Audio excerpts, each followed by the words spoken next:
Hello అందరికీ. ఈరోజైతే chicken fry చేశాను. చాలా బాగా కుదిరింది. ఎంతో సింపుల్గా ఎంతో టేస్టీగా ఉంటుంది. అలాగే చారు కూడా చేశాను.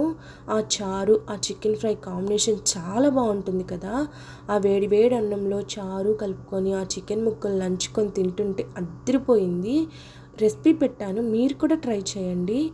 బాండీలో నూనె పోసుకోవాలి. నూనె వేడయ్యాక మనం ముందుగా ఉడకపెట్టుకున్న ముక్కలు వేసి వేయించుకోవాలి.